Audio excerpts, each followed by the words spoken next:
Hello everybody, and today I am back with another DIY. I wanted to kick off my crafting skill again with something that I feel like anybody at any art skill level could handle. So for this very simple piece of artwork, you are just going to need a hot glue gun, but make sure that you have quite a few hot glue sticks because you will be going through quite a bit.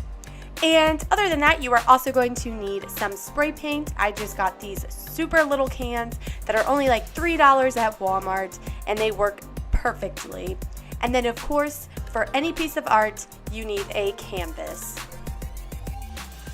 The first step that you are going to take is to figure out what you want to put on your canvas. So some people are really good at just freehanding anything, but I wanted to do one of my pieces of artwork with words, so I just grabbed a pencil and I traced it all out. You don't have to worry about taking away the pencil lines because when you spray paint, it will cover all of that, so you don't even have to worry about that.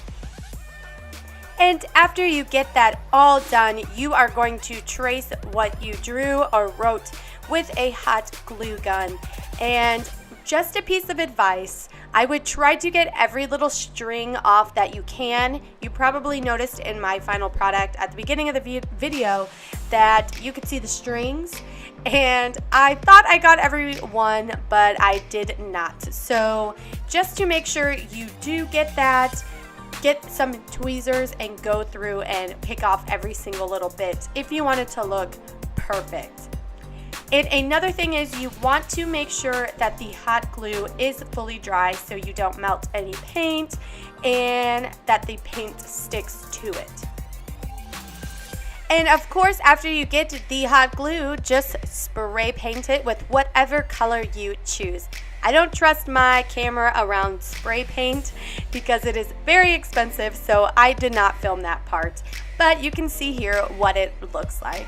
And that is super easy DIY that you can use for anything, whether you're decorating your bedroom or your dorm, or you have a baby shower or a wedding shower or anything. This is perfect. And like I said, anybody at any art skill level can do it. Well, I hope you're very happy with your final product. Let me know in the comments down below if you tried this out or if you have any other questions. Other than that, you guys, I hope you have a blessed and beautiful day.